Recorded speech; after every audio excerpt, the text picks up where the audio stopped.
Canada và Mỹ, những quốc gia lớn thứ hai và thứ ba trên thế giới, sở hữu đường biên giới quốc tế dài nhất trên hành tinh với chiều dài khoảng 8.900 km. Nó kéo dài từ bờ Đại Tây Dương ở phía đông sang tận Thái Bình Dương ở phía tây, băng qua những cánh rừng bạt ngàn, những hồ nước khổng lồ và những vùng đất hoang sơ rộng lớn. Điều đặc biệt, đây cũng là một trong những đường biên giới yên bình nhất trên thế giới. Không có những bức tường ngăn cách, không có các chốt kiểm soát dày đặc hay những cuộc đối đầu căng thẳng kéo dài như ở nhiều nơi khác. Thế nhưng điều khiến biên giới này nổi tiếng trong giới địa lý lại không chỉ vì sự yên bình ấy, không chỉ vì một đường cắt ở biên giới giữa những cánh rừng, mà còn bởi một hiện tượng dân số vô cùng kỳ lạ. Phần lớn người dân Canada tập trung thành một dải sống sát biên giới Mỹ. Các thành phố lớn như là Toronto, Montreal, Ottawa hay là Vancouver đều không nằm quá xa nước Mỹ. Càng đi lên phía Bắc thì dân cư càng thưa thớt rồi biến mất hoàn toàn. Hàng triệu km vuông lãnh thổ gần như không có dấu hiệu của những khu vực dân cư lớn. Điều đó tạo nên một nghịch lý rất thú vị. Canada là quốc gia rộng thứ hai trên thế giới chỉ sau Nga, với diện tích gần 10 triệu km vuông. Nhưng phần lớn dân số lại sống trong một khu vực tương đối hẹp ở sát biên giới với Mỹ. Nhiều người nói rằng khoảng 90% người Canada sống gần nước Mỹ. Nghe hơi cường điệu, nhưng khi nhìn vào bản đồ dân số thì nhận xét đó không hề xa sự thật. Ngay cả những sự kiện lớn Canada tổ chức thì cũng tổ chức ở những thành phố lớn và những thành phố này cũng gần nước Mỹ. Ví dụ, World Cup 2026 của Canada diễn ra tại hai thành phố là Toronto và Vancouver. Cả hai đều nằm ở phần cực nam của đất nước, sát khu vực biên giới Mỹ. Toronto nằm bên hồ Ontario, cách biên giới Mỹ chỉ khoảng hơn 100 km đường chim bay, trong khi Vancouver chỉ cách biên giới bang Washington của Mỹ khoảng 50 km. Vậy là ngay cả khi tổ chức World Cup, Canada cũng gần như không thể tách khỏi dải dân cư sát biên giới Mỹ. Bởi phần lớn người Canada, doanh nghiệp, sân bay quốc tế và cơ sở hạ tầng hiện đại của đất nước đều tập trung ở khu vực này. Tại sao lại như vậy? Đầu tiên hãy nói về diện tích của Canada. Đây là một quốc gia, một vùng đất gần như là vô tận. Quốc gia này rộng gần 10 triệu km vuông, lớn hơn Mỹ, lớn hơn Trung Quốc và cái diện tích này thì gấp khoảng 30 lần Việt Nam. Tuy nhiên, diện tích rộng không đồng nghĩa với việc toàn bộ lãnh thổ đều thích hợp cho cuộc sống của con người. Phần lớn Canada nằm ở những vĩ độ rất cao, kéo dài đến tận Bắc Cực, mà chỗ này thì rất khó sống. Đây là khu vực có mùa đông kéo dài, nhiệt độ rất thấp và điều kiện tự nhiên khắc nghiệt. Tại nhiều nơi thuộc phía Bắc Canada, nhiệt độ mùa đông xuống dưới âm 30 độ C là chuyện bình thường. Có những thời điểm, nhiệt độ còn giảm xuống âm 40 hoặc âm 50 độ C. Trong những điều kiện như vậy, việc xây dựng thành phố, phát triển nông nghiệp hay bất kỳ một hoạt động nào khác hoặc là duy trì các câu chuyện kinh tế đều trở nên rất khó khăn. Không chỉ lạnh, nhiều vùng đất ở phía Bắc Canada còn nằm trên lớp đất đóng băng vĩnh cửu.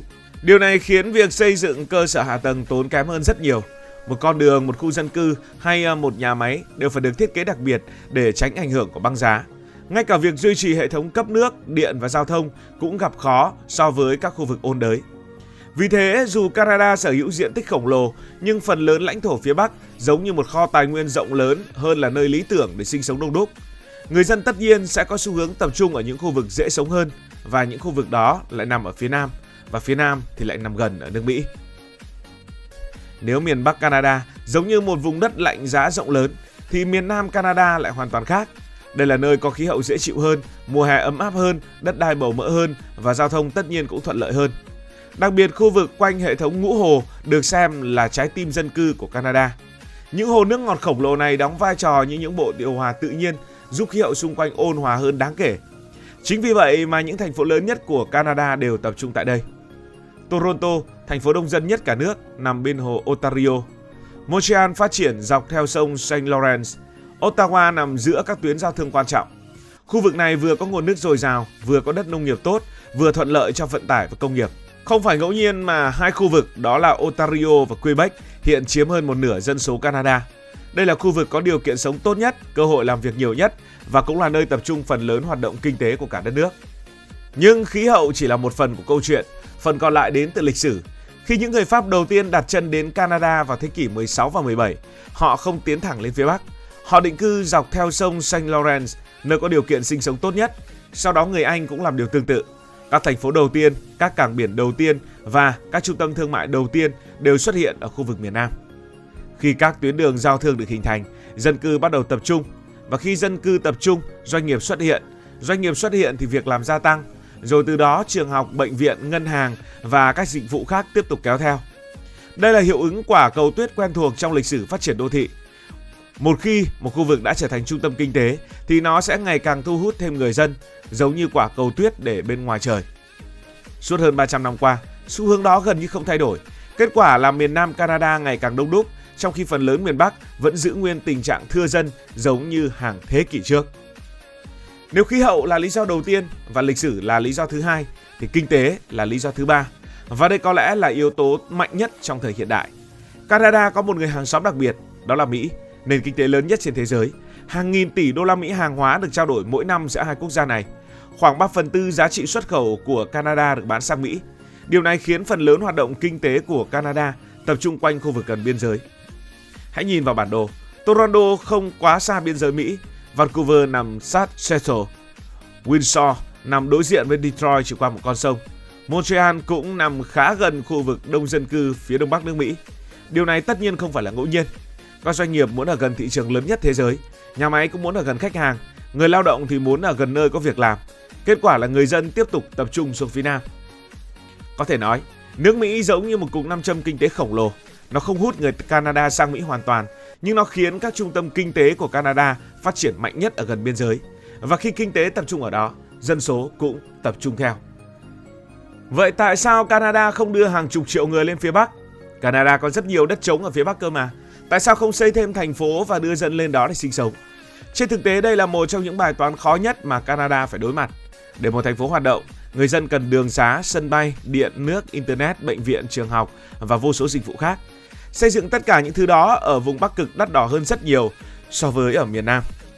Có những cộng đồng tại miền Bắc chỉ có thể tiếp cận bằng máy bay trong phần lớn thời gian của năm. Một số nơi phụ thuộc vào các tuyến đường băng tạm thời hình thành trên hồ đóng băng vào mùa đông.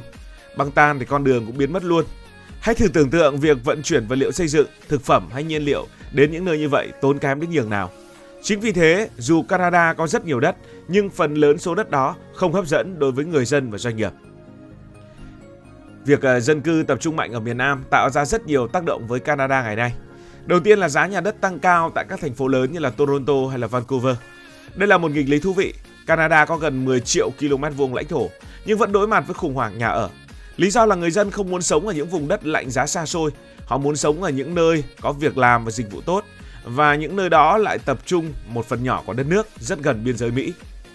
Tác động thứ hai là sự phụ thuộc rất lớn vào hành lang kinh tế phía Nam. Phần lớn dân số, doanh nghiệp, trường đại học, cơ sở công nghiệp đều tập trung ở đây. Điều đó giúp Canada vận hành hiệu quả, nhưng cũng khiến đất nước phụ thuộc nhiều hơn vào các khu vực đô thị lớn. Ngoài ra, mỗi năm Canada lại tiếp nhận hàng trăm nghìn người nhập cư mới. Tuy nhiên, đa phần người nhập cư cũng chọn Toronto, Vancouver hoặc Montreal thay vì những vùng xa xôi ở phía Bắc. Điều này làm cho sự tập trung dân số trở nên rõ rệt hơn bao giờ hết. Mặc dù dân số hiện nay vẫn tập trung ở phía Nam, miền Bắc Canada không phải lúc nào cũng bị bỏ quên, nó ngày càng được chú ý hơn. Nguyên nhân là biến đổi khí hậu khiến băng Bắc Cực tan dần, các tuyến hàng hải mới có thể xuất hiện trong tương lai. Và bên dưới những vùng đất hoang sơ ấy có trữ lượng dầu khí, khoáng sản và kim loại quý rất lớn. Chính phủ Canada đang đầu tư nhiều hơn vào cơ sở hạ tầng, quân sự và nghiên cứu tại khu vực Bắc Cực nhằm bảo vệ chủ quyền và chuẩn bị cho những cơ hội kinh tế mới. Tuy nhiên, ngay cả khi miền Bắc phát triển mạnh hơn trong tương lai, rất khó để nó trở thành nơi sinh sống của hàng chục triệu người. Những rào cản về khí hậu và khoảng cách địa lý vẫn còn đó. Vì vậy, ít nhất trong nhiều thập kỷ tới, phần lớn người Canada vẫn sẽ tiếp tục là hàng xóm của Mỹ. Cảm ơn vì đã quan tâm theo dõi câu chuyện này. Nếu cảm thấy thú vị, bạn có thể nhấn nút đăng ký kênh, bật chuông thông báo và chia sẻ. Còn bây giờ thì xin được nói lời chào, tạm biệt. Cảm ơn các bạn đã dành sự đồng hành cùng Hải Thanh Story. Đi qua những vùng đất, khám phá những điều mới.